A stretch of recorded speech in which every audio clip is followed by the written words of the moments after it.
What if you could have a career where the opportunities are as vast as our nation, where it's not about mission statements, but a shared mission? At U.S. Customs and Border Protection, we go beyond to protect more than borders. From ship to shore, air to ground, cities to local communities, CBP agents and officers are keeping people safe.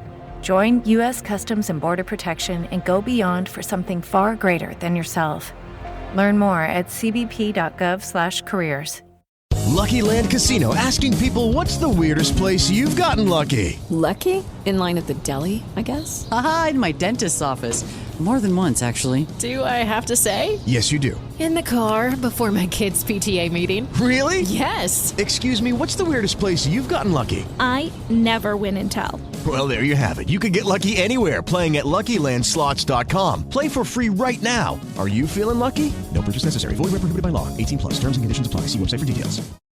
From Hollywood, it's time now for...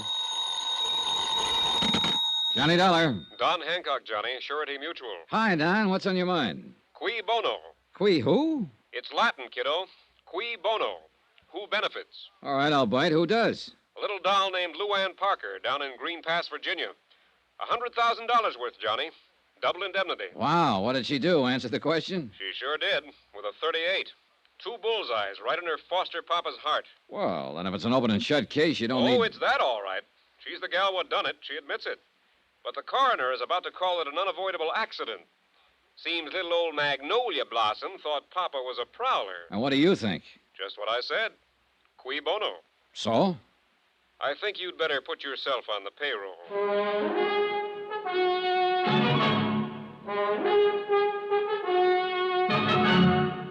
Tonight and every weekday night, Bob Bailey in the transcribed adventures of the man with the action-packed expense account, America's fabulous freelance insurance investigator. Yours truly, Johnny Dollar.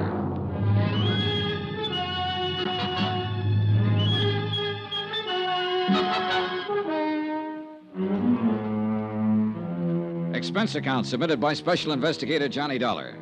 To the Home Office, Surety Mutual Insurance Limited, Hartford, Connecticut. The following is an accounting of expenditures during my investigation of the Cui Bono matter. Item 1, $78.45. Transportation and incidentals, Hartford to Green Pass, which was a village of some 12,000 people, hidden among quiet wooded hills, and located, as I discovered on arrival, some 3 miles from the railroad station.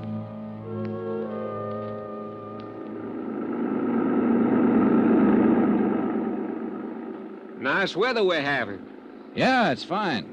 You from New York? Well, near there, Hartford. Bet you ain't been having weather like this up there. No, it's been pretty cold. You say your name was Dollar? Yeah, Johnny Dollar.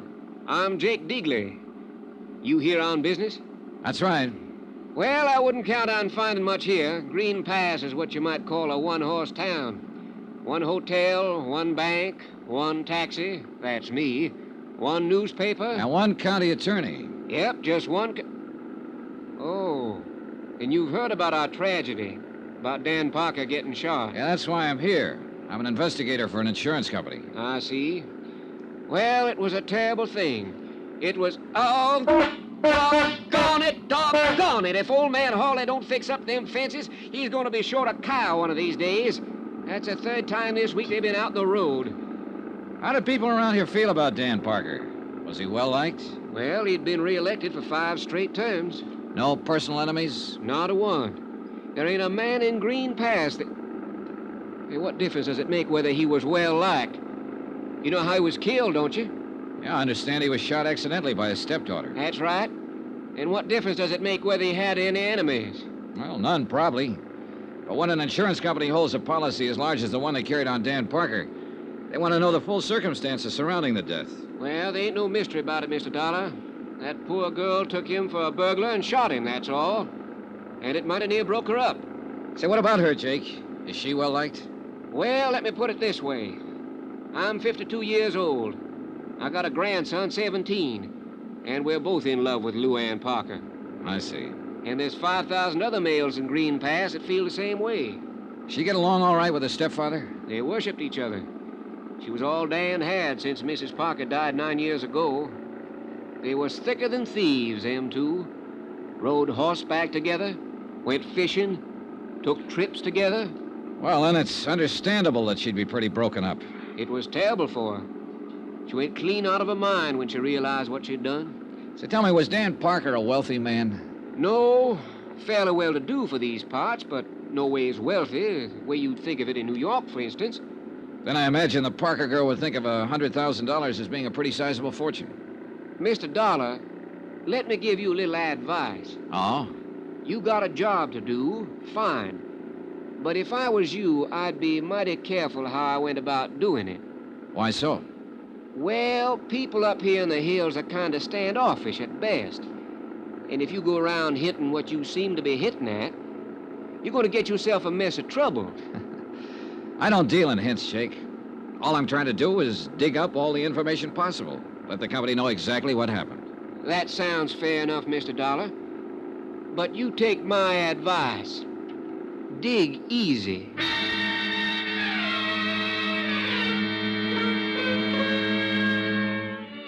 Jake Digley's one-man taxi service dropped me off at the town's one-man hotel.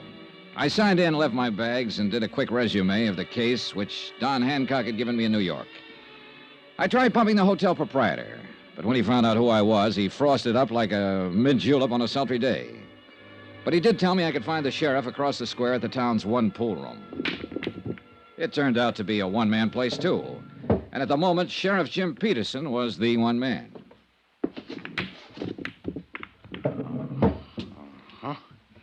Oh, glad to know you, Mr. Dollar. Just a second now. Watch me get that there 3-ball down there. Good shot. No, that was a setup. You couldn't miss one like that if you wanted to. Got something on your mind, sir? Yes, I'm an insurance investigator. I'm here in connection with the Parker case. I'll see. Doggone it. Well, I don't think I'd call it a case exactly. It was an accident. Ain't no mystery about it, far as I can see. I didn't mean to imply that there was, Sheriff. As it stands now, this is a routine investigation, nothing more. I'd just like to get the facts, find out exactly what happened. In order to furnish my company with the report, they need to pay the claim.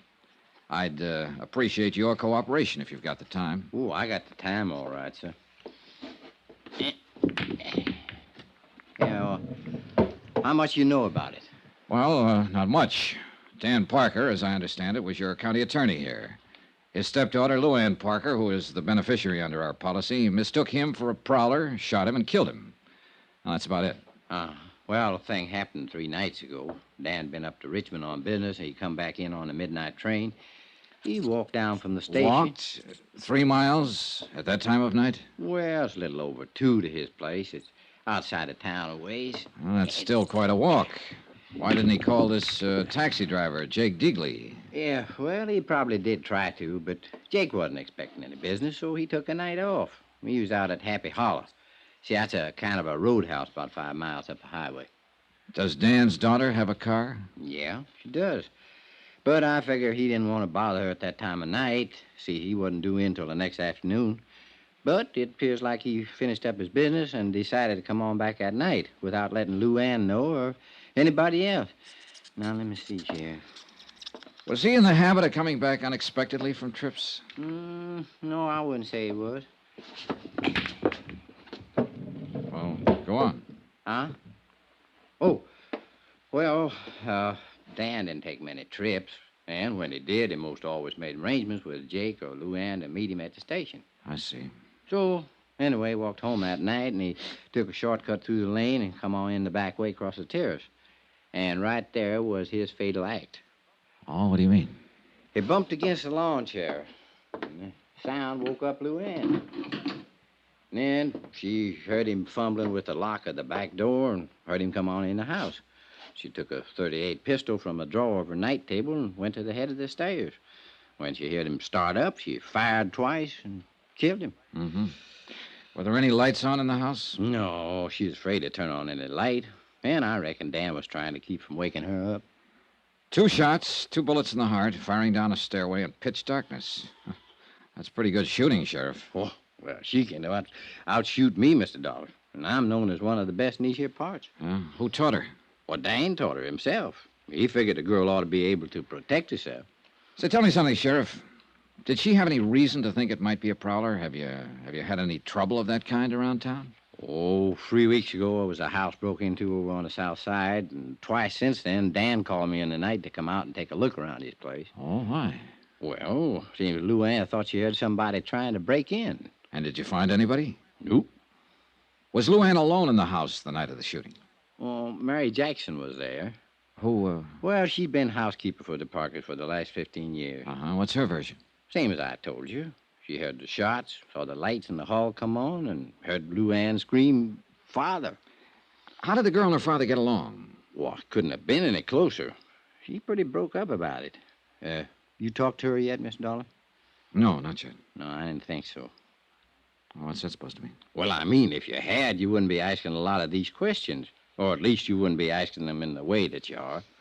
What way, Sheriff? Well, like you figured the Parker girl was actually guilty of something. Well, she did pull the trigger, didn't she? And with sufficient reason. She was nervous. She'd heard prowlers around before, or at least thought she did, which adds up to the same thing. She thought she heard somebody break in. She knew she couldn't count on Mary for any help. She had a gun, knew how to use it, so she got up her courage and done a natural and normal thing. She used it. And she'll regret her mistake the rest of her life. Yeah. That's the way the picture seems to work out. At the moment, at least. You got any reason to doubt it? I get paid to doubt things, Sheriff, until I satisfy myself that there's no reason to doubt them. And that's all I'm trying to do. It's all the insurance company expects me to do. I'm not out to pin anything on this girl or to get out of paying her claim, provided it's legitimate. It is. Well, then she's got nothing to worry about. If the thing happened as you just told me it did, then I have as much sympathy for her as you do. It'll be a pretty rough memory to live with. I just want to be sure, that's all. All right, Miss Dollar. You look around. You talk to people. Ask any questions you have a mind to, but you're going to come out right back where you started at. You're probably right. Dan and me'd been friends for years. Good friends. Now, if I thought there was the slightest doubt about this, I would be the first one to kick up a fuss and go after the truth. Even if the evidence pointed toward Lou Ann Parker? No matter where it pointed to. Well, now, look, I want to talk to the housekeeper and to Miss Parker herself, and I'd like to attend the coroner's inquest if you don't mind. No, I don't mind, but you're a little late. Huh? It was held this morning. What was the verdict? Death by misadventure, unavoidable accident, with no recommendation for prosecution. I see. Would it be possible for me to see a copy of the transcript? It would. I'll ring the coroner and tell him to expect you. But let me give you a little piece of advice, Mr. Dollar. All right. Folks in these here parts love that girl. So when you start walking around asking questions, walk easy.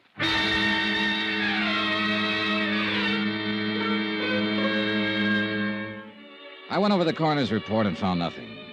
Lou Ann had been called as a witness and appeared to have answered all questions in a frank and a straightforward manner. I checked her school record. She was regarded as an unusually bright girl and had stood at the head of her class all through high school. She'd been elected cheerleader in her junior year, won the lead in the class play, had been chosen queen of the senior prom. She was the town's darling. They worshipped her. And I could see that casting any aspersions on her would be like an attack on the crown jewels. I began to feel like a peeping Tom, like a louse, like I was wrong.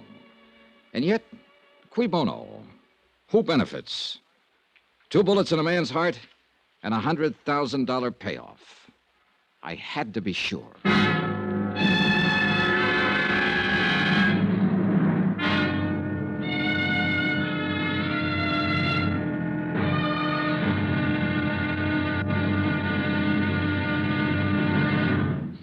Now, here's our star to tell you about tomorrow's intriguing episode of this week's story. Tomorrow, beauty is as beauty does, and an idol is found to be made of flesh and blood. Join us, won't you? Yours truly, Johnny Dollar. Yours truly, Johnny Dollar, starring Bob Bailey, is transcribed in Hollywood. Written by Les Crutchfield, it is produced and directed by Jack Johnstone. Be sure to join us tomorrow night, same time and station, for the next exciting episode of Yours truly, Johnny Dollar. Roy Rowan speaking.